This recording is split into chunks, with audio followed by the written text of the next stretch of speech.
السلام نے انصار کو، مدینہ منورہ کے صحابہ کرام کو اور ان کو آپس میں ملایا، بھائی چارہ قائم کیا، اور جو مدینہ منورہ کے رہنے والے صحابہ کرام تھے، انصار تھے،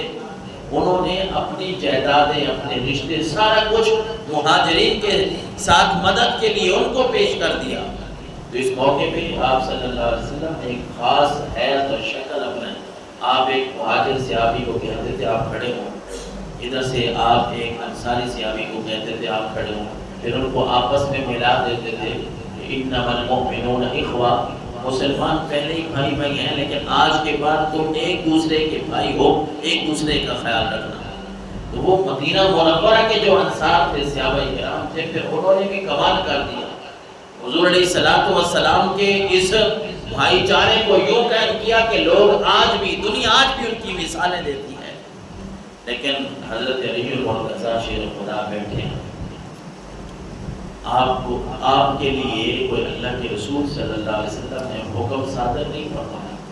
تو آپ نے عرض کیا کہ اللہ کے رسول، آپ نے سب کا بھائی چارہ قائم کر دیا ہے، مجھے جو ہے وہ کسی کے حوالے نہیں کیا، میرے ساتھ کسی کا بھائی چارہ نہیں قائم فرمایا۔ آقا کریم علیہ الصلوۃ والسلام نے فرمایا انت اخی فی الدنیا والآخرہ، اے علی آپ اوروں کی طرف نہ دیکھیں، بلکہ آپ تو دنیا میں اور آخرت میں میرے بھائی ہیں۔ آپ کا بھائی چارہ اگر قائم کرنا ہے تو وہ مجھ محمد رسول اللہ صلی اللہ علیہ وسلم کے ساتھ ہے۔ اور آپ کی شجاعت کی بات کریں، بہادری کی بات کریں، سخاوت کی بات کریں، ایک ایک پہلو پہ کئی باتیں، سینکڑوں ہزاروں باتیں ملتی ہیں۔ وہ جنگ خیبر میں شجاعت کا جو مشہور واقعہ بخاری شریف اور مسلم شریف میں ملتا ہے، تو کوئی مرحب پہلوان بھی تھا جو یہ کہتا تھا کہ میں بڑا پہلوان ہوں، بڑے لوگوں کو پچھاڑ دیتا ہوں، لیکن حضرت علی المرتضیٰ شیر خدا کے سامنے جب آیا تو آپ صلی اللہ علیہ وسلم سے حضرت علی نے اجازت مانگی کہ یا رسول اللہ مجھے اجازت دیں، یہ مرحب پہلوان مسلمانوں کو بار بار للکار رہا ہے، بار بار باتیں کر رہا ہے، میں اس کا مقابلہ کروں گا۔ سرکار دو عالم صلی اللہ علیہ وسلم کی اجازت سے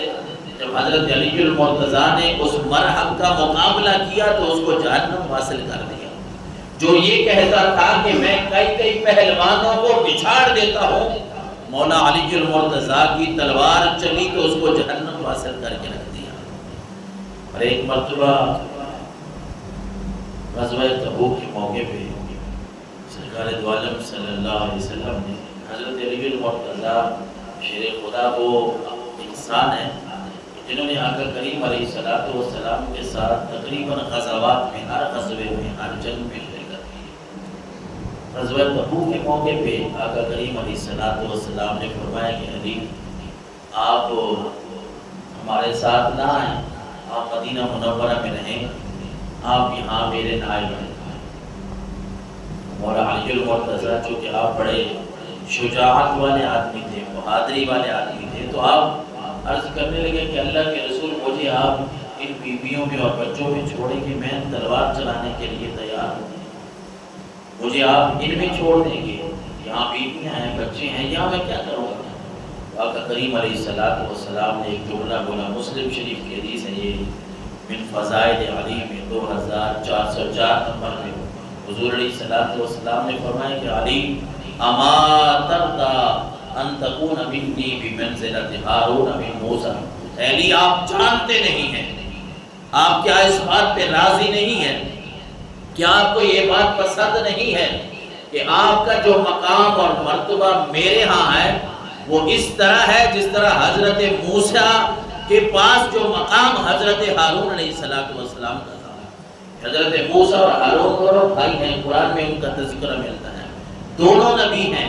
ایک ہی زمانہ ہے، ایک ہی وقت ہے۔ حضرت موسیٰ نے کہیں بھی جانا ہو وہ اپنی جگہ پہ حضرت ہارون کو اپنا خلیفہ، اپنا نائب بنا دیتے ہیں۔ تو آپ علیہ السلام نے فرمایا کہ علی میں اس وجہ سے آپ کو نہیں چھوڑ کے جا رہا، یہاں بیویاں اور بچے ہیں، بلکہ فرمایا اما ترضى ان تكون مني بمنزلة هارون من موسیٰ، اے علی آپ اس بات کو پسند نہیں کرتے، آپ اس بات پہ خوش نہیں ہیں کہ میں تو آپ کو اپنا نائب اور اپنا خلیفہ بنا کے جا رہا ہوں۔ پھر حضرت علی المرتضیٰ شیر خدا رضی اللہ تعالیٰ عنہ خوش ہو گئے، اور آپ اہل بیت اطہار کے کیسے فرد ہیں۔ جب آیت مقدسہ نازل ہوتی ہے لا اسألکم قل لا اسألکم علیہ اجرا الا المودۃ فی القربى، جب یہ آیت مقدسہ نازل ہوئی سرکار دو عالم صلی اللہ علیہ وسلم کو اللہ تعالیٰ نے فرمایا کہ اے نبی آپ نے لوگوں کو تبلیغ کی ہے، دین کی باتیں بتائی ہیں، اچھا ایک بات آپ لوگوں کو یہ بھی بتا دیں لا اسألکم علیہ اجرا الا المودۃ فی القربى، کہ لوگوں میں نے تمہیں رب کی توحید بتائی، میں نے تمہاری خاطر طائف میں پتھر کھائے، لوگوں نے مجھے مارنے کے لیے یہ کافر اکٹھے ہوئے، مجھے شہید کرنے کے لیے انہوں نے آپس میں مشورے کیے، مجھے ہجرت کرنی پڑی، بڑی بڑی مشکلات میں نے جھیلی ہیں، لیکن مجھے رب کا حکم ہے لا اسألکم علیہ اجرا الا المودۃ فی القربى، میں تم سے کوئی سوال نہیں کرتا، کوئی چیز تم سے مانگتا نہیں، کسی کے ذہن میں یہ نہ آئے کہ یہ پیسے لینے کے لیے میں کوئی کر رہا تھا، مجھے کوئی مال و دولت چاہیے تھا، میں کہ تم لوگوں کو بتانا چاہتا ہوں مجھے کسی چیز کی ضرورت نہیں ہے، مجھے رب کا حکم ہے کہ آپ لوگوں کو بھی یہ بات بتا دیں لا اسألکم علیہ اجرا الا المودۃ فی القربى، مجھے کسی چیز کی ضرورت نہیں ہے، ہاں میں یہ چاہتا ہوں کہ میرے اہل بیت کے ساتھ تم محبت اور مودت کرو، میرے اہل بیت کے ساتھ تمہارا پیار ہونا چاہیے۔ اور پھر کسی نے سوال ہی کر دیا، قالوا یا رسول اللہ صلی اللہ علیہ وسلم من قرابتک، اللہ کے رسول اس آیت مقدسہ میں جو کہا گیا ہے کہ آپ کے جو قریبی رشتہ دار ہیں، جو اہل بیت ہیں، ان سے ہم نے محبت کرنی ہے، تو وہ کون ہے؟ اللہ کے رسول صلی اللہ علیہ وسلم نے فرمایا علی و فاطمہ و ابناہما، اللہ کے نبی صلی اللہ علیہ وسلم نے فرمایا کہ اے میرے صحابہ، میرے اہل بیت اطہار میں علی ہیں، فاطمہ ہیں اور ان کے دونوں بیٹے حسن اور حسین ہیں، ان سے محبت کرو گے قرآن مجید فرقان حمید کی اس آیت پہ عمل ہو جائے گا کہ جو رب نے مجھے فرمایا الا المودۃ فی القربى، اے نبی اپنے غلاموں کو، اپنی امت کے لوگوں کو بتا دو کہ میرے اہل بیت اطہار کے ساتھ محبت کریں۔ اور میرے آقا علیہ الصلوۃ والسلام کا فرمان ذیشان ہمیں ملتا ہے، ترمذی شریف میں ملتا ہے، حضور نے فرمایا مومن علی سے بغض نہیں رکھتا اور منافق علی سے محبت نہیں رکھتا۔ جو مومن ہوتا ہے وہ حضرت علی المرتضیٰ کی باتیں سنتا ہے، شان سنتا ہے، نام سنتا ہے، اس کا دل بھی روشن ہو جاتا ہے، اس کا چہرہ بھی کھل اٹھتا ہے۔ اور جو منافق ہوتا ہے، جو خارجی ہوتا ہے، وہ حضرت علی المرتضیٰ کا نام سنتا ہے تو پھر چلتا ہے، اڑتا ہے۔ لیکن مومن کی یہ نشانی ہے کہ مومن آقا کریم علیہ السلام کے ان پیارے صحابی کا،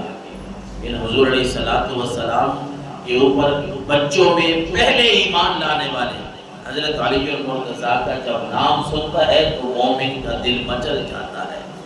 مومن کا دل جو ہے وہ خوش ہو جاتا ہے۔ بلکہ آپ کے اگر علم کی بات کریں، سرکار دو عالم صلی اللہ علیہ وسلم نے فرمایا انا مدینۃ العلم وعلی بابها، میں علم کا شہر ہوں اور علی اس کا دروازہ ہے۔ علم کا شہر ہوں یعنی میرے پاس بہت زیادہ علم ہے، علی اس کا دروازہ ہے۔ اگر کسی نے علم حاصل کرنا ہوگا تو وہ مولانا علی المرتضیٰ شیر خدا کے اس کو تابع ہونا پڑے گا۔ پرانے وقتوں میں نا جب جو شہر ہوتے تھے ان کے چاروں طرف جو ہے وہ ایک دیوار ہوتی ہے، اس کا ایک خاص دروازہ ہوگا، یہ چند دروازے رکھے جاتے تھے۔ حضور علیہ السلام نے فرمایا علم جتنا بھی ہے وہ میرے پاس ہے، لیکن دروازہ حضرت علی المرتضیٰ شیر خدا ہے۔